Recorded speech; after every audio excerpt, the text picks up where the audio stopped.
And for Tier 2, also it is beneficial. It is a roadmap to improve the programs. What are the best practices they are following, and what are the teaching methods, pedagogy, and other strategies they are following, they can assess. So before going to the content, I would like to ask you one thing. What is the biggest challenge facing management education today, as per your view? If someone have some points, please.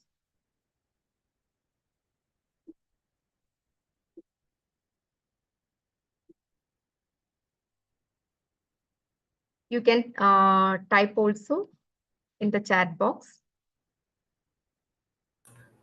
Yes. Requested participant to type any questions in the chat box. We'll just take it one by one later. Yes, ma'am, please. Yeah. So as per your views, what are the biggest challenge facing management education today?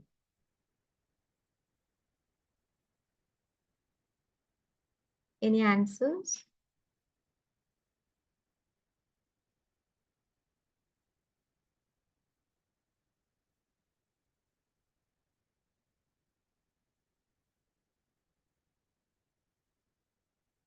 Oh, Tier 3 college is facing admission. Okay, that is interesting. Any other challenges? Okay, quality faculty. Yeah. Okay, let us move to my perspectives. What are the challenges we are facing today? You know that one of the main challenge the management education today facing are limited employability. I'm not saying that employability is not available. There are n number of opportunities available, but it is limited. That means when a student is specialized in human resource, or if a student is specialized in finance, they will end up their career in some other field. That is what the current practices I am observing in the industry. Many students are also telling the same thing, ma'am. I have done specialization in finance, but I'm now doing HR job or marketing job. So that is the one of the biggest challenge facing by MBA candidates nowadays, limited employability. But this is not concerned to India. It is a global concern because I have read an article recently. It says that 23% of Harvard MBAs are jobless. So what about our scenario? So it is not a big concern, but we are facing limited employability. And another challenge nowadays we are seeing is lack of skills. When I interacted with many placement officers and many recruiters, even HR professionals also, I have a lot of friends in the corporate world where they are recruiting, and they are in such designations like in the mainly in the HR. So uh, what they said is many candidates, whoever they are hiring, they don't have the enough skills to manage the work. So that is one of the another challenge nowadays management education is facing. MBA candidates do not have the required skills for the industry. There is a skill gap. Industry, whatever the industry need, that is not projected by the candidates at the workplace. And another challenge is there is a lack of industry academy collaboration. See, how many institutes in India have good industrial collaboration? I have associated with many Tier 3 institutions where industrial tie-ups are very few. Few types are there, that is all. But I cannot say that it is a big one. Very few numbers are there. And that too, it is not working properly. We can say that when we take all the management institutions in India, we can say that approximately 30% might have this partnership. And another one I observed is the faculty. like how many have the industrial experience?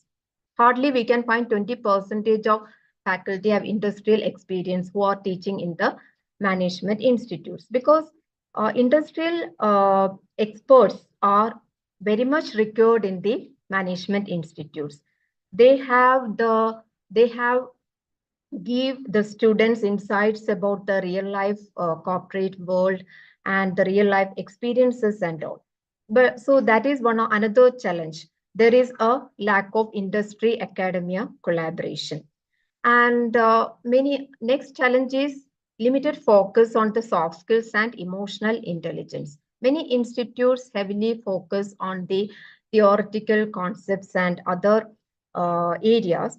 There is a limited focus on soft skills and, of course, emotional intelligence. We can say that 25% of the institutions may be focused on the soft skills and emotional intelligence. And also, we can say that the companies or the industries who are hiring the candidates, 15% have the necessary soft skills. That is a big concern nowadays, because after hiring many experts, they told me that they are giving training to the candidates because of the lack of the soft skills.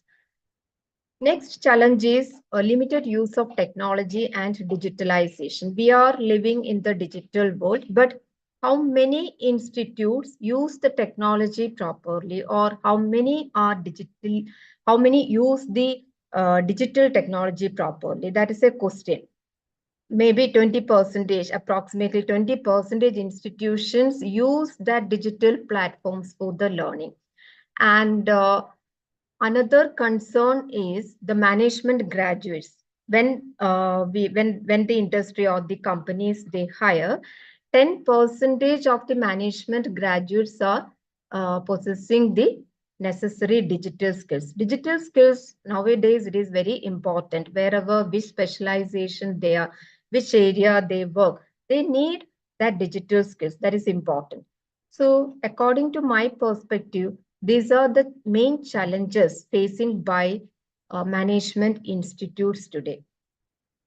And also, when we look into the data, we can find around approximately, it is not the correct figure, around 8,000 or 7,500 plus management colleges are there. And in this 3,500 B schools, we know that 21 IIMs are there. When we look into the 1991, we had only 130 management institution. Now it rise to this number. So another challenge is supply is more, but lot of barriers or lot of challenges the candidates are facing regarding the skills, even technical, digital, soft skills. So many challenges are there. And the institutes, many institutes, they do not have internationally accreditations. So as per the data, 29 are now internationally accredited. So that is another challenge. So the question is, so if there is no international accreditation, what it indicates? Global visibility is less, right? So we can say that when we come to the challenges, again, we can divide all these challenges into three main parameters. One is the quality, one is the visibility, and the another one is the alignment. Alignment of what? Alignment of the curriculum with the industrial needs. Whether it is in alignment or out of alignment, that we have to check. So these are the main three concerns the management institutes are facing. So what we can do for this, or what are the trends we have to keep in mind while teaching the students? As educators, we are more focused on the grooming of these children, right? These students. So what we have to do in our classrooms, what we can do more, that is what we are going to discuss today. So according to the first trend, we are discussing about the trends. The first trend is experiential learning. So all of you know that experiential learning is something different. We have to do some real life experiences or real life projects, the case studies and all simulations. But how many institutes are focusing on experiential learning? As per my observation, many management institutes, they heavily focus on the theory. When I discussed with the faculty members, they also said, Madam, we have to complete the syllabus. We have to prepare the students for the examination. Of course, our education system is in such a way that we are focusing more on marks and all, that we can agree. But management institutes are different. It is MBA course is different. It is not like other course. It is a professional course. So there is no need to focus heavily on the theoretical aspects. What we can do is we have to teach the concepts properly, and we have to use the classrooms for other activities like case studies, role plays, management games, presentations. Thereby, the students can gain more confidence, more presentation skills, more soft skills they will gain. So experiential learning is very important. The educators, the faculty members, they have to incorporate case studies, role plays, simulations, then management games, presentations more in their classroom. That is very important. So that what is the benefit of this? Student will actively participate in that. You can improve the retention rate. We can improve the engagement of the students. They will actively come to the college. They will not bunk your class. So we have to include all these activities in our classroom. Like, for example, if you're handling supply chain management subject, give assignments based on case studies, or you can send the students assign group work, group projects. If 60 students are there, divide the classroom into 10 groups. uh, Give 10 topics to the students based on the syllabus, based on the concepts. Send them to find out the supply chain management of the retail outlets or wholesale outlet. There are a lot of opportunities there. Assignment should be given in such a way that the students will learn. Assign mini project work, and you also be a part of that. So what you have to do is you have to guide the students properly how to do, and in what way they have to conduct those activities and all. So in that way, the students, many benefits are there. The students, they will learn how to do a teamwork, how to do collaborations, thereby ask them to present whatever the findings and whatever the learnings they experience through this mini projects and all. Thereby their presentation skills will improve. So focus on the concepts. Do not spoon feed the students the entire theory and all. Make your classroom more actively in games, role plays, case studies, group discussions, debate, and all. Thereby, the students will come to the college regularly. They will actively participate in the presentations and other practices. So, also, suppose you're taking entrepreneurship development paper, assign the projects, assign the work based on that. Like, encourage them to start or run a small shop, or collect data from other entrepreneurs and all. Thereby, they will make a project work. So in that way, we have to do. And finally, you have to tell the students to present whatever the findings they have collected in the classroom. So thereby we can improve their presentation skills also. So experiential learning is very much important in today's world, because it is changing. We are living in a fast-paced, changing world. So it is very important. So I told you, when we focus on the this experiential learning, the creativity of the students will increase. The leadership qualities will increase. They will learn how to collaborate with others. They will learn how to do the teamwork properly, how to be a good entrepreneur, and also the critical thinking, the problem solving skills, all will improve when we focus more on experiential learning. Recently, I told my students, some of my colleagues also assign the students. Now this Kumbh Mela is going, right? Mahakumbh Mela is going. So we can send a group of students there. They will learn how the supply chain management process is happening in that Mela, how the organizers are using it, what is the branding, cultural branding, what is the marketing techniques they have implemented, and how they are handling that crisis. Now, recently, one incident happened. So, how they are managing that? Because that is, they are managing a huge number of people there. So, the students will learn in the real life experience. So, we, as faculties or as educators, we can encourage the students to visit such places and let them prepare a report based on that. There, they will learn the supply chain management activities. They will learn the crisis management. They will analyze the marketing techniques the organizers used there to attract the people there. So all these are we can include in the experiential learning. So as educators, we have to incorporate the experiential learning in our classroom. That is one trend we have to implement.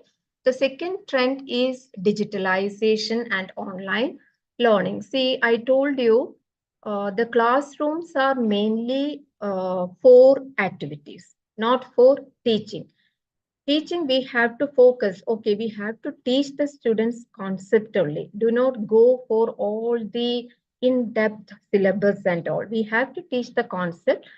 For that, we can use the technology properly. You can record the classes, record your classes and send to the students. Thereby, we can save the time and we can involve the students more in activities in our classroom, like 55 minutes or 1 hour session is there. We can involve much activities and other presentations and other other case studies. We can involve them more in that. We can find time for that.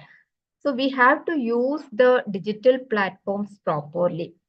We can record our classroom, send to class sessions, and we can send to the students. Thereby, we can save the time also, and the students will also actively participate in everything. So we have to use incorporate the digitalization and online learning in our teaching methods.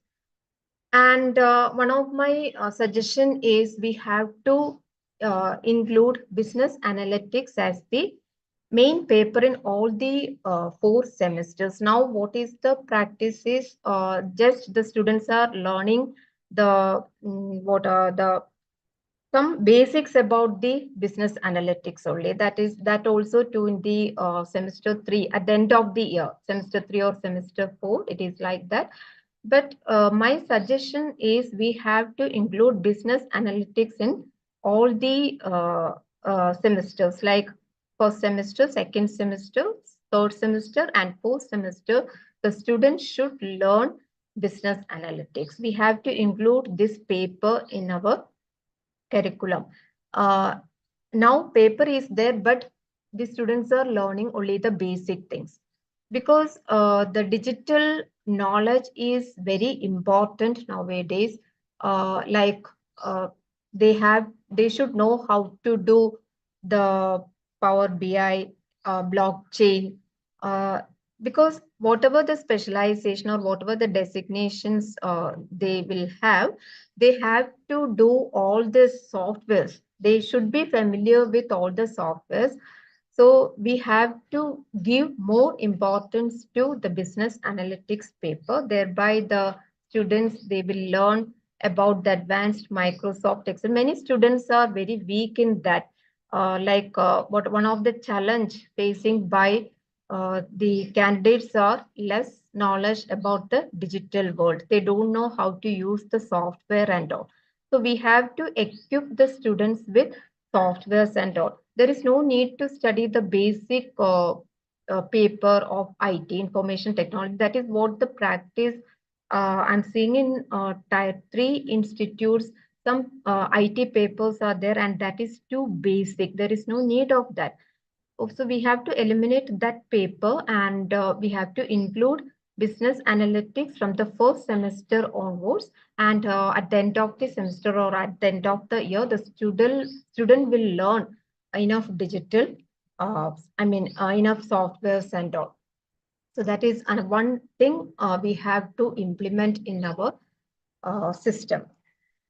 And the third trend is that is a challenge we are facing nowadays, the soft skills. When the students they will learn properly, they learn all the theory, all the concepts and all, but when they go to the interview, they cannot crack that interview.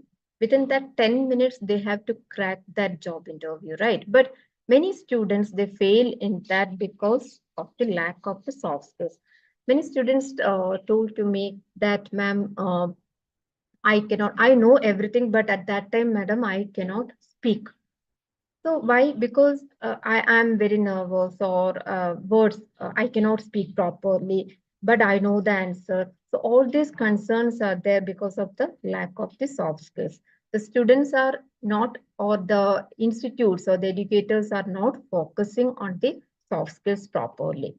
So as I told you, this MBA is or management professions is a different profession or different course when compared to the other subjects. It need a lot of soft skills. So the student, in order to crack a job interview properly, they need proper communication skill that we have to groom during these 2 years. So we educators can do that when we focus heavily on the communication, presentation skills, and other soft skills. We can make the students to equip all this without any failure. And another trend is emotional intelligence. That is very important nowadays. Many many surveys shows that those who having like 58% of the professionals are success because of the emotional intelligence. And another survey found that 90% of the top performers they score high emotional intelligence. So emotional intelligence is a trending concept nowadays. The recruiters they are focusing more on emotional intelligence of the candidates, whether they can do with, whether they can interact with others properly, whether they can handle their emotions properly, are they self-aware about themselves, what about their social skills, are they empathetic, because all these skills are needed in the industry. Then only a person can survive in that corporate world. So emotional intelligence is very important when if you compare, if you take IQ, emotional EQ is important. Yes, of course, IQ is important, but EQ is more important in order to survive in the uh, corporate world. How they are motivating others. What about their motivation, self-motivation, self-awareness, self-discipline, other social skills, compassion, all this comes under the emotional intelligence. So we can include the social emotional learning concept in our classrooms. SEL is another trending topic nowadays. How we can implement social emotional learning in the classrooms, SEL concept, cell concept, SEL, cell concept in our classroom, and how we can make the classroom more productive and efficient. So that is another, it is a vast topic. Nowadays, educators are more focusing on that cell concept, social emotional learning concept. Thereby, we can make the classrooms more effective and productive. So, soft skills, emotional intelligence, that is trend number 3. We have to focus, we have to incorporate this in our classrooms, and we have to groom the children, the students in that way. Thereby, they will not face much problem in their future career. We are moving to trend number 4. As you know, trend number 4 is corporate social responsibility, sustainability, and social responsibility. What do you mean by sustainable? We know that sustainable means how we are using the things properly for the future generations. That is sustainability. Sustainability plays an important role in the corporate world now, and also how the sustainability, what I said is how we are protecting the environment, how we are socially responsible, how we are economically responsible, and how we are using the resources. All this comes under the sustainability. So we have to incorporate more sustainable work projects in our classroom. And corporate social responsibility, that is another CSR. We can include courses like circular economy. We can include focus more on green marketing, green HRM. We can encourage the students to become ecopreneur. Ecopreneur means entrepreneurship, right? Environmental entrepreneurship. Social entrepreneurs. We have to encourage the students to become social entrepreneurs, ecopreneurs. So we have to guide them properly how to do that. We can include courses like circular economy and green HRM, green marketing. And also another thing is we can do CSR projects with the students, right? CSR projects in the sense you can also, educators, faculty members can uh, uh, involved in the CSR activities with the students.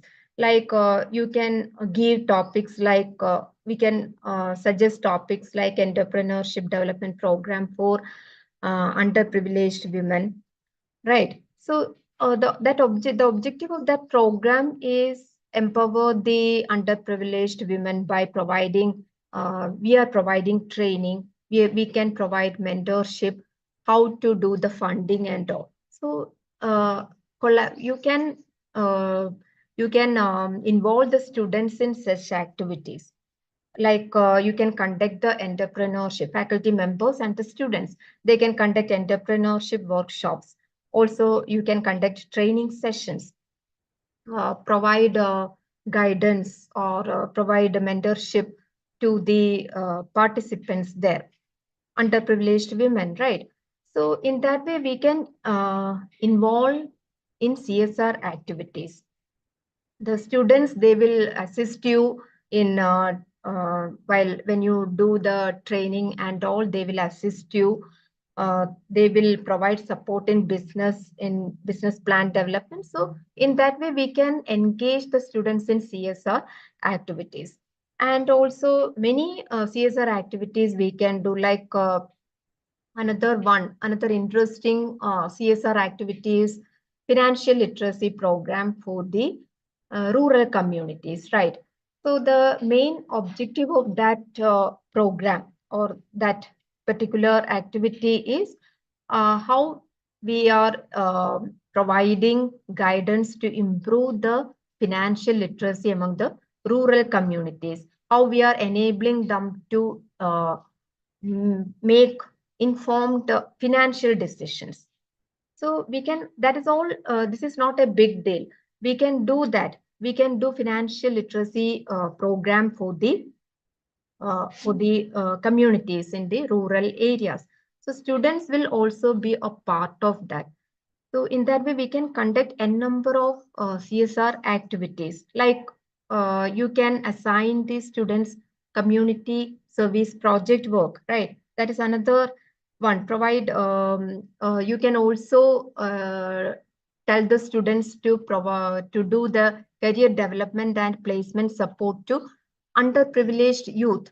So all these are the CSR activities, and you will also gain knowledge, and student will also learn there, and we are also contributing to the society. So a number of CSR activities are there. So actively involved in the CSR project work and all. Students also encourage the students to tie up with you, guide the students properly, and they will also learn, and you will also get the benefit. So CSR is another trend uh, in the management education. So we talked about 4 trends. That is, one first trend is, can anyone say what is the first trend? Can anyone type in the chat box?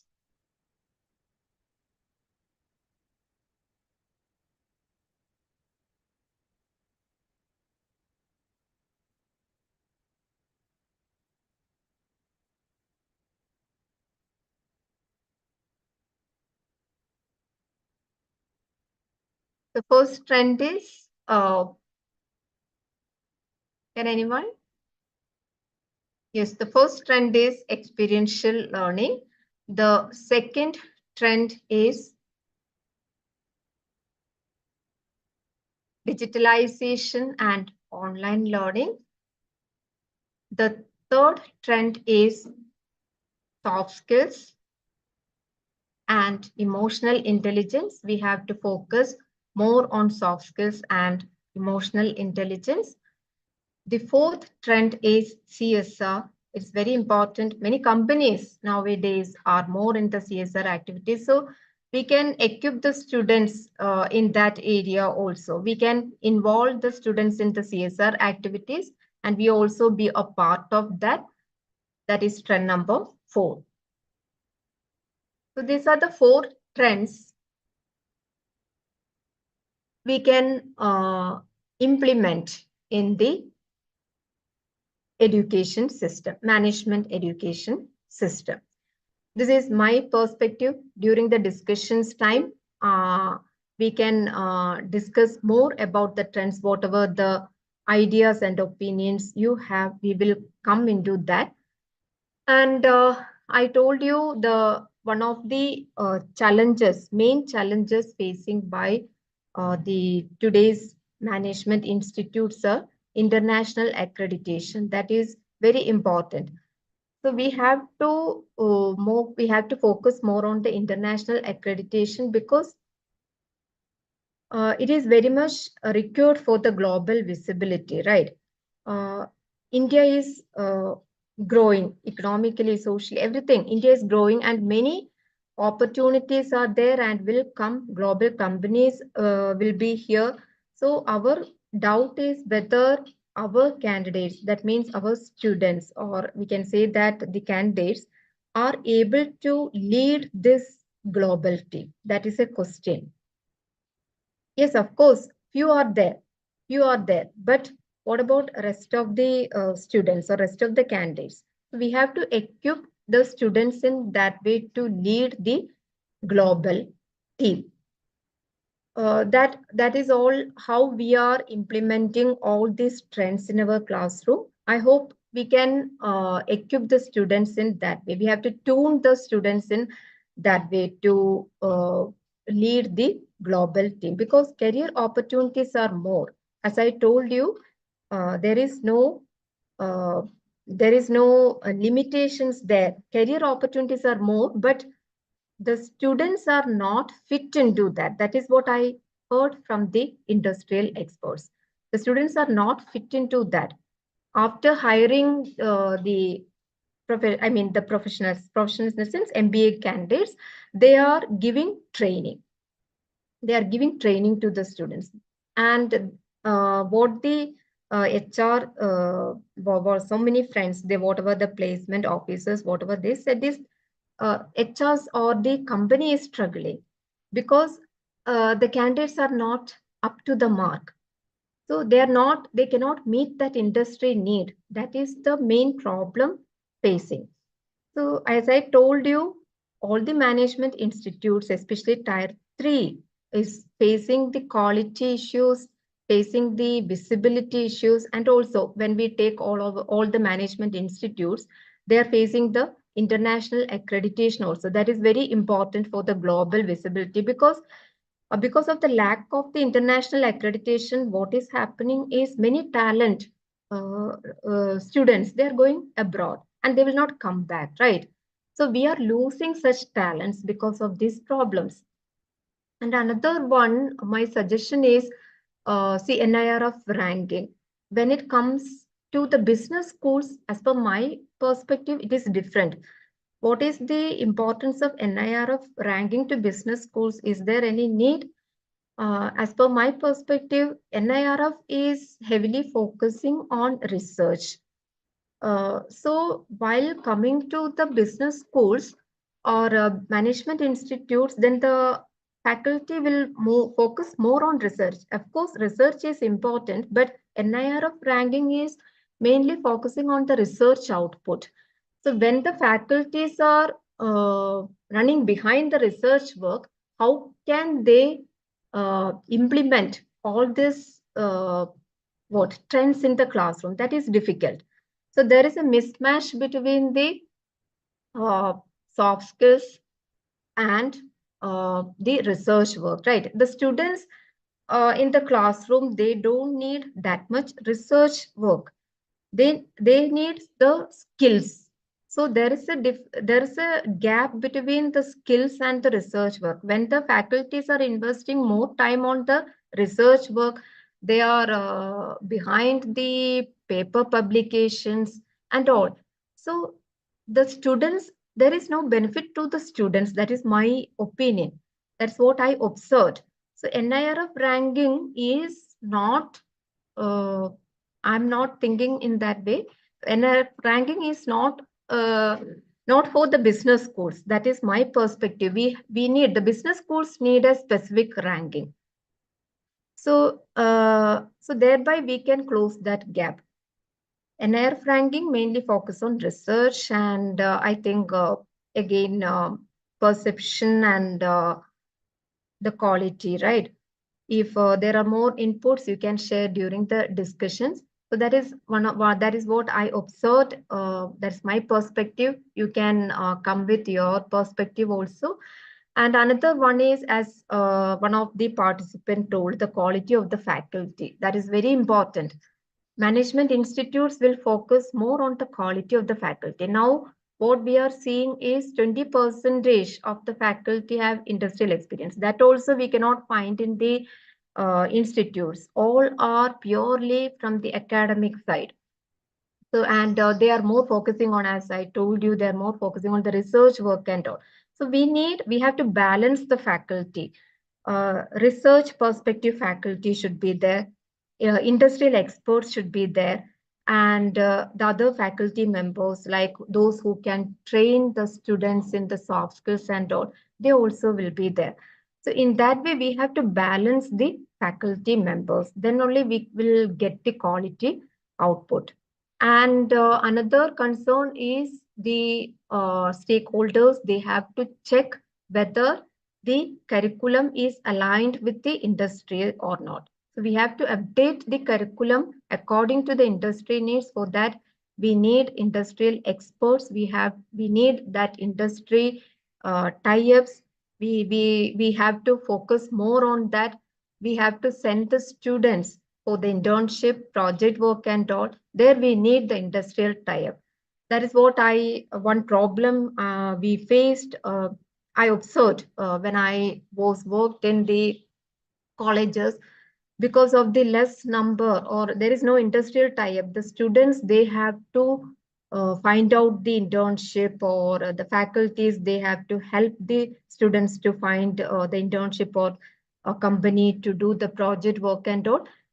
Because of this reason, the colleges, they have to tie up more with companies and industries, thereby the students will get the benefit. So these are some of the observations I have, and now you can come with your perspective and all. Thank you. Yeah. Thank you, Dr. Smita Scheinman, Thank you. for enlightening session that you have put your insight into the management education and its future trends.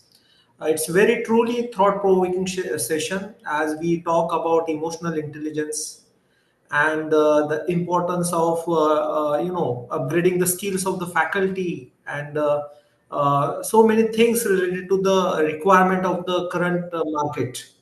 So now we'll move on to our Q&A session. Participants, please continue sharing your questions in the chat box. Meanwhile, I'm having some questions, couple of questions, so we'll start with it. Yeah, sure, sir. Yeah. So my first question is, ma'am, that how has digital transformation reshaped management education, and what can institution do to stay ahead? Because there are a lot of competitions in between tier two, tier three institutions, as many of the faculty says that there is a issue in admissions. So how they can cope up with the this digital transformation? Yeah, first one is infrastructure, sir.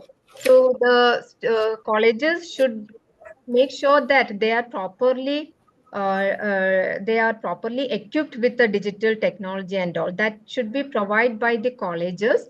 And as I told you, in order to equip the students in the digital world, we have to include more papers or courses in that, apart from the management courses. Like from the first semester onwards, we have to include business analytics paper, and we have to give more focus on the softwares and all. So that is one way we can handle that. Yeah. So with this question only, because when I'm teaching here at Symbiosis to the students, so yeah, my previous experience also, the students, those who are going for the management program, they are not that much techno savvy. They are from commerce, arts background. Those who are appearing for the management. So as you said that the AI or like analytics, business analytics courses should be there. So for learning business analytics, the students needs to understand the basic programming like C, Python, Yeah. or SQL. So what is your opinion that how the students can learn, those who don't have any technical background, or how faculty, those who are not from technical background, they can upskill their skills to teach the student? Yeah, one thing we can, for the faculty members, we have to go for the collaboration. We have to call the industrial experts or experts in that area. Even we can find from other colleges also. The faculty problem we can sort out it in that way. Because see, when someone is coming and teaching me business analytics, it is very difficult for me to learn. Be open, because I'm not that much technically interested person, but I'm learning. My weak area is I'm very weak in the technical skills, but I'm improving and I'm learning because we have to do right. So in that way, we can train the faculty members. Apart from that, we can call experts from the other courses. Like usually I have seen that the business analytics paper, they are handling by the faculty members from data science or computer science, MCAs and all. So in that way, we can handle that issue, and we have to equip the students. We have to make sure that, as you told, there is no background of technical knowledge of the students. We have to teach them from the basic. So for that, we can conduct extra sessions for such students. We have to find out the students who are weak in that, and we can conduct extra sessions for such students. In that way, we can solve that problem. Uh, I hope. Yeah. Yes. We are moving now. We'll just talk about the experiential learning and innovation in the pedagogy. So if you see that lots of pedagogy that are used in classroom sessions, like mostly in management education, we use case-based approach to bring an practical essence into the classroom environment, that student can gain detail insight or practical insight about the particular problem. So here, how the new innovative pedagogy like flip classroom or digital simulation, like simulation is more popular amongst the management, but their tools or the softwares are so high cost that tier 3 institutes can't bear, as you talk about the infrastructure also. So Yes. can you just put on your insight about such type of issues that institute facing to buy the softwares like simulation softwares, and how the faculty can use innovative pedagogy to, with the help of AI and different tools to upgrade the skill of the student. Yeah, I'm coming to the second question, like faculty. Again, we have to train the faculty members. That is the only solution for that. We don't know how, we have to find out then again the experts in the, that experts. Like, we cannot train all the faculty members. It's not possible. Sometimes it will not work. So we have to find out who is expert in that, and we can, who have the expert and who have the interest in learning. So in that way, we can take the faculty, find out the faculty who are expert in that, and we can assign that work to those faculty members. One solution is there. And coming to the funding, like uh, the infrastructure, colleges do not have enough fund. That we have to, I don't have the answer for that, because we have to again look into the funding schemes of the government and all. I'm not able to answer that, sir. Yeah. Yeah. Uh, the last question that I want to ask you, ma'am, on behalf of participant, that the role of interdisciplinary studies in management education. So how you are see this? Yeah, that is good. Interdisciplinary approach, that is, suppose the same thing, if we take business analytics, that is an interdisciplinary approach, right? We are teaching the students a different subject. So interdisciplinary approach is very much important in the field of management education. Okay. Uh, is there any question from participant? Can please request them to put in a chat box.